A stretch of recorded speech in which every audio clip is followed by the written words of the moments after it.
le monde tourne. Direction la Birmanie, refusant de tirer sur leurs concitoyens. Les informations pullulent. Tout de suite, voici les informations. C'est le moment d'ouvrir la page internationale avec Ealichi Dorilas depuis Boston, Massachusetts.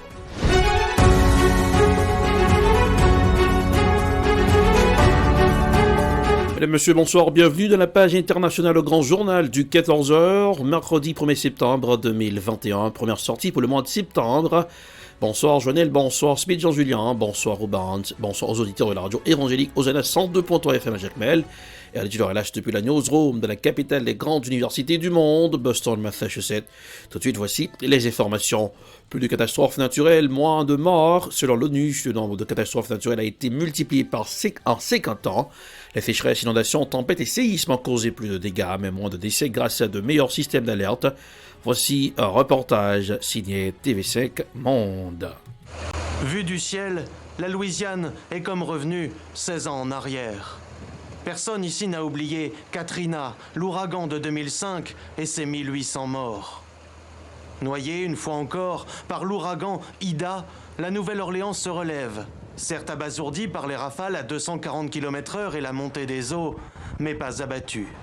Les murs de protection à 14,5 milliards de dollars ont tenu.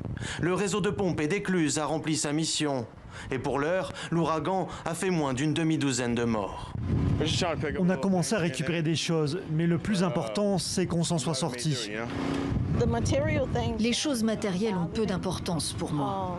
Je sais qu'il faudra du temps pour réparer, mais ce qui m'a fait vraiment mal, c'est de voir mes enfants effrayés, comme hier soir. D'après l'ONU, cet ouragan pourrait s'avérer le plus coûteux de l'histoire. Moins de morts, mais des destructions toujours plus colossales. À plus d'un titre, Ida illustre à lui seul ce dernier rapport de l'Organisation météorologique mondiale. En 50 ans, le nombre de catastrophes liées aux sécheresses, inondations et autres tempêtes a été multiplié par 5 et fait plus de 2 millions de morts.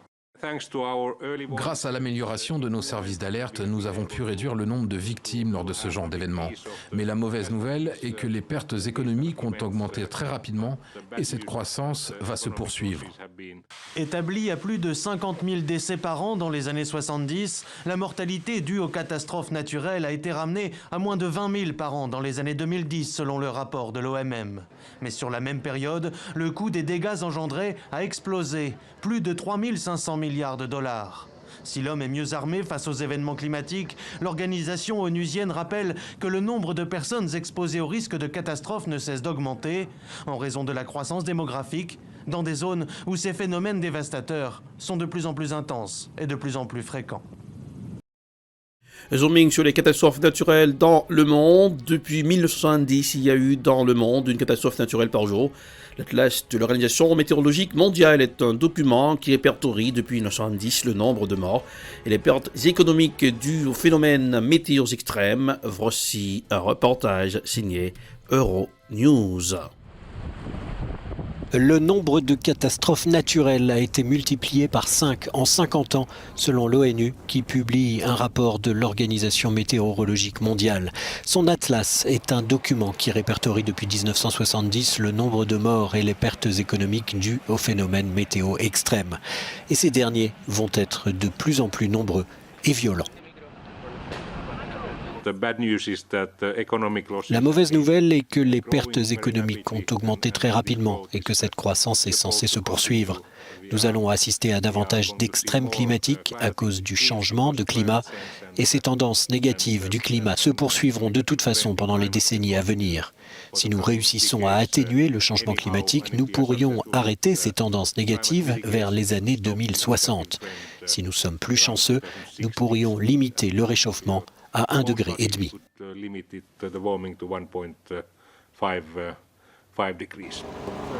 Si l'on fait une moyenne, une catastrophe d'origine météorologique, climatique ou hydrologique a été enregistrée tous les jours au cours des 50 dernières années, entraînant quotidiennement le décès de 115 personnes et des dégâts se chiffrant à plus de 200 millions de dollars. Direction le Nigeria, 4 États imposent des restrictions pour enrayer la criminalité. Le gouvernement de 4 États du nord et du centre du Nigeria ont imposé une série de restrictions afin de mettre un terme aux enlèvements de masse et aux violences qui se multiplient dans ces régions. Voici un reportage signé Africa News. Au Nigeria, 4 États du nord et du centre du pays viennent d'imposer une série de restrictions pour mettre un terme aux enlèvements et aux violences qui se multiplient dans ces régions.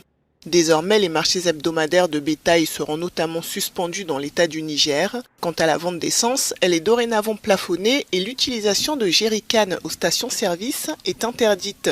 Par ailleurs, le transport de plus de 2 personnes sur une moto est désormais illégal et un couvre-feu nocturne pour les motos-taxis a également été décrété dans plusieurs endroits. Aucune explication n'a été fournie pour justifier ces choix, mais les criminels de la région se déplacent souvent en moto et se sont notamment spécialisés dans le vol de bétail. Des mesures similaires ont été annoncées ces derniers jours dans les États voisins, comme à Kaduna, où les autorités ont interdit la coupe d'arbres dans certains endroits, cette activité représentant l'une des sources de financement des bandes criminelles. Des groupes criminels sévissent depuis des années dans les zones rurales où ils mènent attaques, pillages et enlèvements de masse, principalement d'étudiants et d'écoliers pour obtenir des rançons en échange de leur libération. Mais depuis le début de l'année, les incidents ont redoublé, suscitant de vives critiques contre les autorités. Covid-19 en Israël, jour de rentrée des classes, record de contamination, jour de rentrée des classes en Israël pour près de 2,5 millions d'écoliers, avec une reprise sur fond de record de contamination Covid-19. Voici un reportage signé France 24. C'est le taux de contamination le plus élevé jamais enregistré en Israël. Il y a encore peu, le pays était présenté comme un exemple en termes de gestion de la pandémie. Mais l'explosion du nombre de cas contraint le gouvernement à réintroduire les mesures de distanciation sociale et à inciter les Israéliens de plus de 12 ans à se faire injecter une 3e dose du vaccin. Dans les rues de Jérusalem, certains craignent un retour en force du virus, tandis que d'autres font confiance au gouvernement.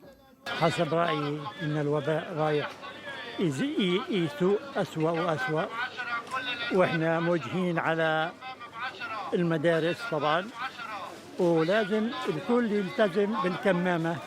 طبعا احنا عندنا هنا في القدس الحمد لله الوضع عندنا مش خطير لهالدرجة هاي، طبعا احنا اخذنا التطعيم الاول والتطعيم الثاني وطبعا الحين موجود عندنا التطعيم الثالث، طبعا الناس بلشت تتعامل فيه وتاخذ التطعيم الثالث كبار وصغار، والحمد لله الوضع احنا تحت السيطرة. طبعا في ناس عندنا اليوم ملتزمين في ارتداء الكمامات في داخل القدس وفي خارجها وفي المناطق المغلقة.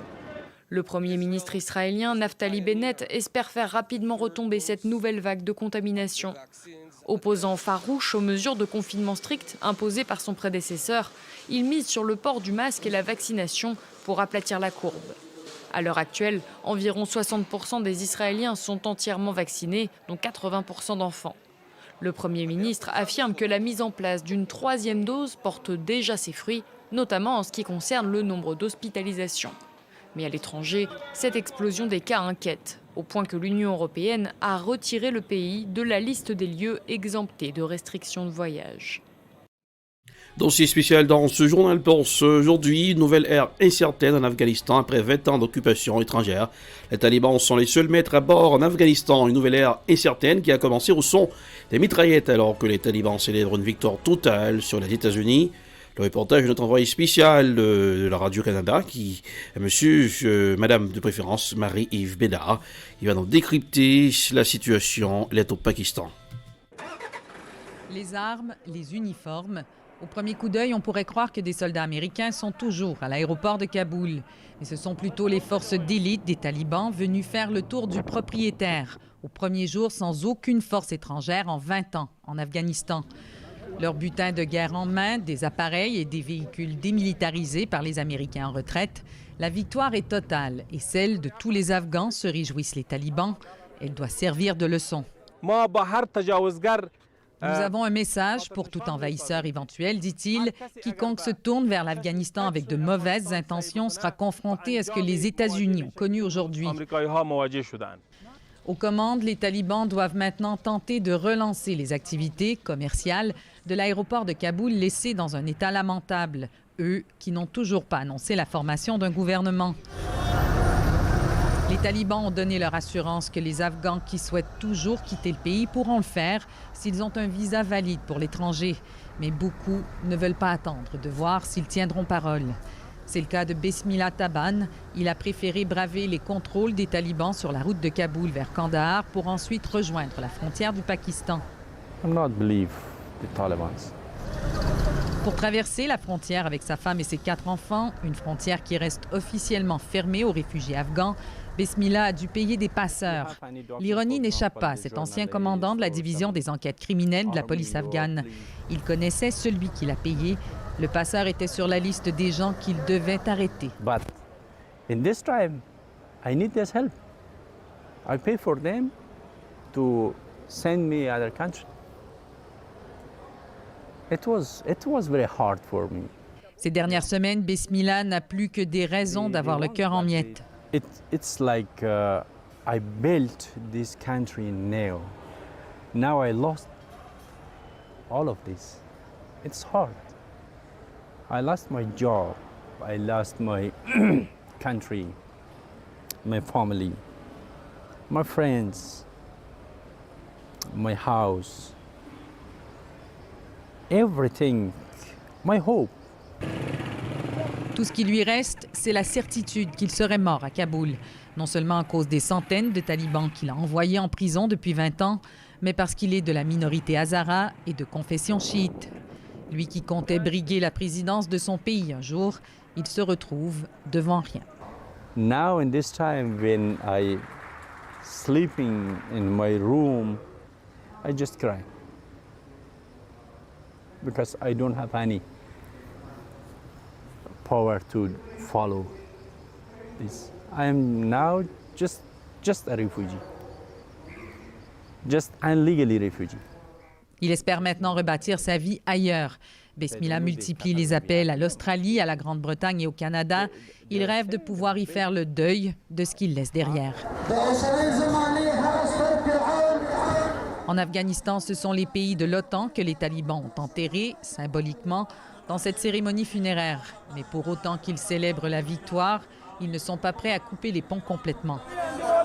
L'émirat qu'ils revendiquent est ce même Afghanistan qui souffre d'une crise alimentaire aiguë, d'une crise financière profonde et d'une crise sanitaire alarmante.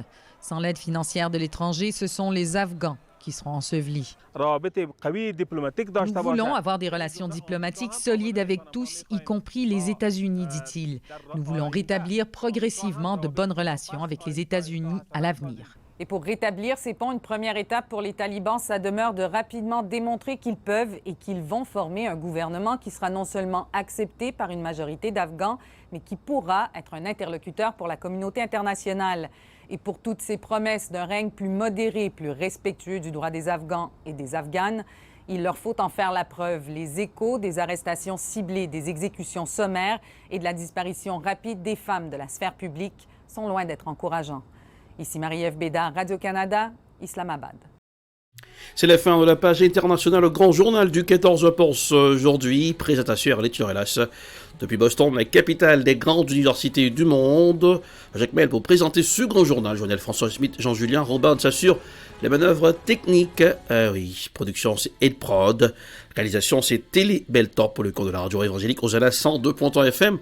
À Jacmel, il pleut sur Boston aujourd'hui, température 71 degrés Fahrenheit, 22 degrés Celsius à Jacmel, 84 degrés Fahrenheit, 29 degrés Celsius. Bonsoir tout le monde, passez un excellent mercredi, en compagnie de la radio évangélique Hosanna, 102.3 FM à Jacmel. Bon début de mois de septembre, et n'oubliez pas de garder le sourire, car le sourire, ça rajeunit le visage. Bonsoir, à demain. C'était la page internationale avec Erlich Dorelas.